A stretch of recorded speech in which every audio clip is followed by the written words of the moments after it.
Good morning, good evening, good afternoon. This is Phoenix 198720 here to talk to you about the Nintendo Switch Mini Partnership Direct. Let you all know, this is the last Partnership Direct until 2021. First game that they shown in the Mini Direct was Bravely Default number 2. Now, Bravely Default number 1 came out on the 3DS.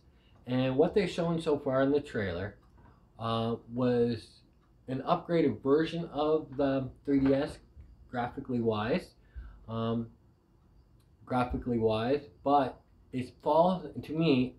It seems like it falls into the same realm as Pokemon Sword and Shield.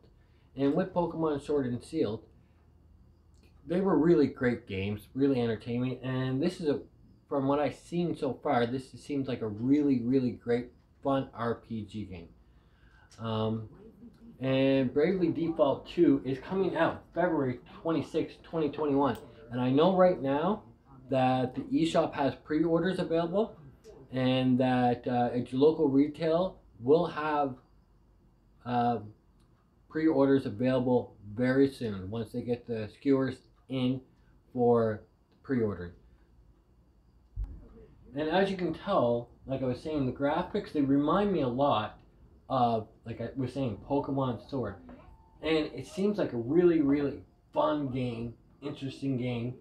Probably on the same par as Final Fantasy IX, the remaster for the Nintendo Switch, which I'm not gonna lie, it's gonna be fun, it's gonna be beautiful, it's gonna be unique. It's telling a story differently. To me, realistic graphics is unnecessary if the story has a good drive into it. And as you can tell, like the graphics, the style, it's fun. It's made for everybody. Your hardcore RPG fans, all the way to your beginning people that play RGP. Um, and just the uniqueness and the voice acting that's done in this, it brings a little bit of everything to heart, to what you want. And the next video that they've shown us was Story of Seasons, Pioneer of Oliver Town. You play a character that takes over his grandfather's farm because his grandfather passed away. You leave your city life to go to the farm life. Now, watching the trailer for this game was really interesting. It kind of reminded me of Animal Crossing New Horizon and everything you got to do in that game. But this time, you're on a farm. You're dealing with farming stuff. So it's a nice little twist, especially for the people that love Animal Crossing. I can see a lot of people getting this game because of the love and the dedication for Animal Crossing. And as you can see, the style of graphics is day and night, but like I said, it's more of Animal Crossing because you're doing farming stuff. You're building yourself around your grandfather's farm. You're chopping down trees, and it, like I said, it's almost identical split to Animal Crossing, just different characters and a little bit different things you can do. So that's why I suggest that people that love the Animal Crossing series probably will jump onto this game because it's pretty darn close to it. You got your garden, you got your milking your cows, you got your chickens, and you're trying to do everything you can to maintain a farm and bring the farm back to life. And everything you can do. And you discover, you can go mining, you fish for your food, you milk your cows, your chickens, you shave your sheeps down, and it's a farming game but with the thought of Animal Crossing, and that's the only thing I can really truly compare it to in my opinion. But the user is the one that's gonna be the one that loves this game, what draws them to this game. So I'm hoping that people really enjoy this game when it does come out, which the game will be coming available March 23rd, 2021. So that whole week is going to be a very busy week with a Monster Hunter coming out and now a Story of Seasons. So you might want to get to the store and within the next few days so you can pre-order this. and I believe it's going to be coming up on the eShop for pre-order, but sooner down the road. Next, on the Nintendo Switch Mini Partnership Direct, they are showing Surviving the Aftermath. To me, watching this trailer and then thinking about it, it reminds me of a mixture of Fallout mixed with Clash of Clans, the mobile game, where you're surviving a post-apocalyptic event, and that's why like Fallout comes to mind. But the way that they do the gameplay and game style, it reminds me of Clash of Clans for some odd reason. You're mining, you're trying to build your community back up, and you're trying to find the resources to do that, to bring everything back to a standing after the zombie war, the war that went on that put this into perspective. What made Aftermath? Why are you surviving Aftermath? And it just seems very unique and everything like that. It is coming out spring 2021. I know they haven't released a release date ready yet, but due to COVID-19, dates are to change.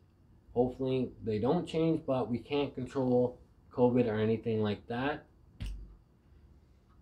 See, like what I'm talking about is everything is pretty much wiped out. You're trying to survive. You're fighting for your own survival in this game, and it seems like it's gonna be some top view and some side view and some side scrolling. Now, this is not official gameplay footage, so gameplay can change. And a little bit of like Age of Empire mixed in there, like they got their ideas all scattered around to throw in one game. So it's gonna be interesting how this game plays out. This already for me is a day one buy, and I'm actually kind of really super excited to see this game and how this game really unfolds in the story behind it. So if it's not available on the eShop for pre-order, it's gonna be very shortly, and the same as your local retailers. Retailers probably start doing pre-orders this late December, early January, but you never know. They may put them up earlier. They may hold off on pre-orders depending on what they think are gonna sell on the Nintendo Switch. And next, what they've shown on the Direct was Immortal Fenyx Rising, which is kind of interesting, kind of cool, because you play as a character, an unknown character, but you play with the Greek gods. You're trying to rise up while playing with the Greek, as a Greek character in Greek mythology. So it's very kind of interesting that a little bit of Greek history is being thrown up. I should rephrase that. A little bit of Greek mythology is thrown around in there. The game will be coming available December 3rd, 2020. So that means the game's already gone gold, and they're going to be printing out those copies here soon. So pre-orders are going to be available very shortly, very soon. Ubisoft is the developer behind this game, so it's a neat little intake. And like, as you can tell, it's like Final Fantasy, but not Final Fantasy kind of style. You can swim, you climb, like Final Fantasy meets Zelda meets a lot of different things.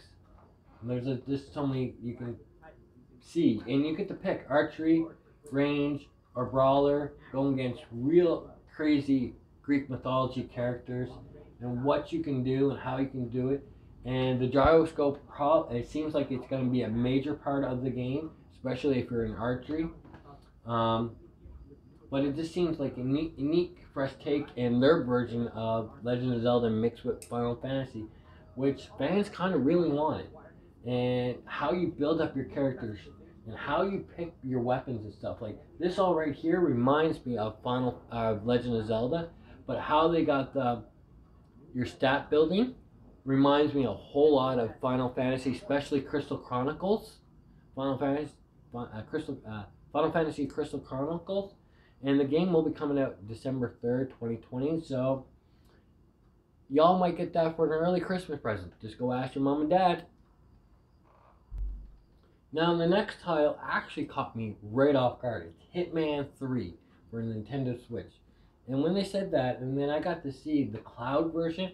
So Nintendo is now experimenting outside of Japan with the cloud version, which kind of got me wishy-washy on, because Nintendo Switch is known for hybrid console on the go. So cloud service really just means that you're gonna have to play the game in your house.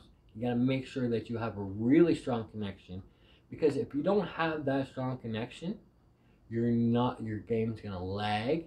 So really interesting, and this is gonna be probably aimed towards people that have a fiber optic connection, because you want the game to run smoothly. And we all know in Japan that they do 2 GB downloads to 5 GB downloads, where North America is a little bit behind on that. And with the G5 satellites coming out, which will boost your signal a lot if you have the equipment for it. So as much as I want this game, I don't know if it's going to be something I get, because the cloud, I played the cloud now on PlayStation Now, and I have a great connection, and it lags like a son of a gun. So I'm not trying to bash Nintendo on this. I don't think the cloud servers for the current Nintendo Switches are going to be the proper way to go. Now, if they come out with the Nintendo Switch Pro, that's going to be beefier, but again, it depends on your internet connection download speed. If you got a poopy ass, crappy ass download speed, your game's going to lag, or it's not going to be able to stream at all. And it's just interesting that they're coming out with this game for the Switch. Because I know they had a couple problems when they did Assassin's Creed 4, and a couple problems with Biohazard 7, or Resident Evil 7, whatever you want to call it. So I know that they're testing this stuff and they want to bring different ways to gaming. I just don't see this as a feasible way to do it. You're going to pay either a Nintendo Line prescription to use it, or you're going to be paying anywhere from $50 to $70 for a game that you're going to stream. You'll never own. You won't be able to download it. So it's going to be interesting. Hell, you can see the graphics are pretty darn clear. There's not really no downgrade. It's supposed to run at, I believe I read, at 60 frames per second locked in. But I don't think we're truly gonna get that. And that's my scary issue, is that they're pushing different ways to run these games. And this one, I think it's gonna really backfire on them, just like the Virtual Boy did. As much as I love Nintendo, I don't think Nintendo's there yet. Nintendo's ready. And the next one is still a cloud version. It's called Control the Ultimate Edition, which is available right now if you're a Nintendo Online subscriber. So it has won multiple awards around on other platforms. So it's a neat neat take on stuff. But I don't think, and I might be a broken record repeating myself, I don't think it's gonna be what the people want. Now, if you're in a place that you have fiber optics, you got the best download speed, you got the best upload speeds, that's gonna be different. But again, with the Nintendo Switch, it's only got 4 GB of RAM versus the PlayStation normal one, PlayStation 4 normal version, which had 8. And the PlayStation Pro had just a little bit more than that. And they struggled on a lot of their streaming, especially at high volume times when other people were trying to use their service in streaming. I think we're going to have a lot of frustrated gamers because of the cloud, but let's get into the contract of talking about the graphics. And as you play this lady, and she is the Federal Bureau of Control, so she's the head honcho. And like, the graphics look really nice. Probably as good as you're gonna get the graphics on the Nintendo Switch. as close as they are as realistic, they can only be so realistic. And it seems like a very fun, interesting game. Now, I really wish that they would come out with a physical copy so you can bypass all of this cloud stuff. And Nintendo could. They have 60 gigabyte cartridges for the Switch. It's available right now. And if they would put this on the Nintendo Switch, on eShop or on a cartridge, I know the biggest complaint is, what about my hard drive? What about my hard drive? We got 32 gigabyte hard drive. And people are slowly upgrading their SD minis up little by little by little by little. And I know that if they took their time, and I feel like they're rushing this cloud service, but if they took their time and they relax instead of doing an emulated port, and that's all it's going to be. It's going to be, okay, we're going to take the PS4 port or the Xbox One port, we're going to put it on our servers, we're going to send it out. Anything happens, you're going to be shit out of luck, I guess. But it gives the consumers a different way to game. Yeah, they're a couple steps behind Xbox and PlayStation, but when has Nintendo ever competed? They play their own games by their own rules with their own reality set. Everybody's been screaming for Nintendo to catch up, and they're like, nope, we're going to take our own time and do our own thing, which is not bad in the long run. They're doing their own thing. They got the support behind them from all the Nintendo fans that are out there. Look how well the Nintendo Switch is selling. And it's still selling like crazy. So Nintendo keep doing their thing like they're doing. And next to what the Nintendo showed for their mini partnership direct was No More Heroes 3. And if you're a No More Heroes fan, that cult fan that loves those games, you'll be proud that this one it's in its reach and it's coming out really soon. But at the same time, Nintendo did something else. They dropped No More Heroes 1 and 2 on this eShop as of yesterday. It's available. And if you're that cult classic fan that loves these games and you really enjoy them, you can pick up No More Heroes 1 and 2 right now, just so you can fill in the time that you need for No More Heroes 3 when it comes out. And it just seems like a crazy type of game. Like, the graphics seem very interesting, very nice. And also, look, you got that comic style feel, but the comedian side of feel.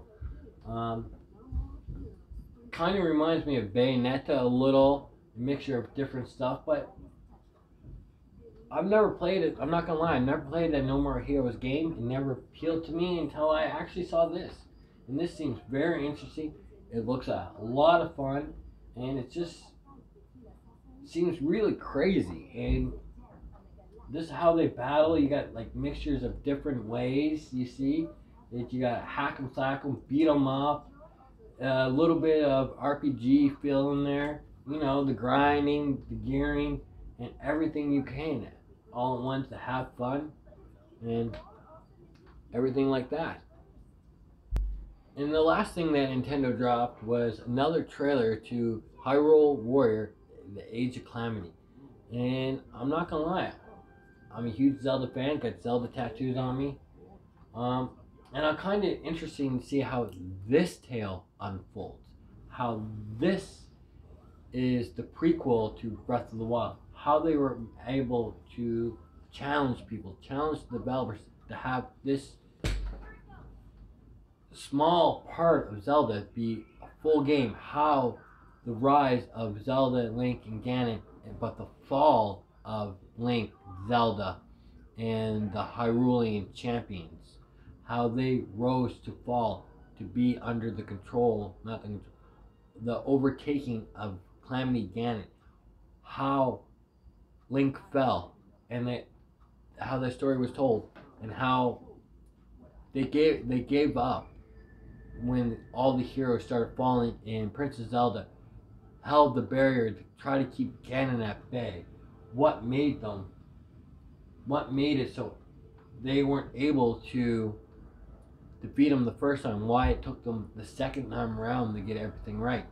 Especially, it just seems like a neat style, and I'm kind of glad that they went the Hyrule Warrior way with this, because to do a proper Zelda game for that prequel, that small size, either A, you're going to get a really small game, or B, they would have dragged the game out to be a full size, but it would have been very empty feeling.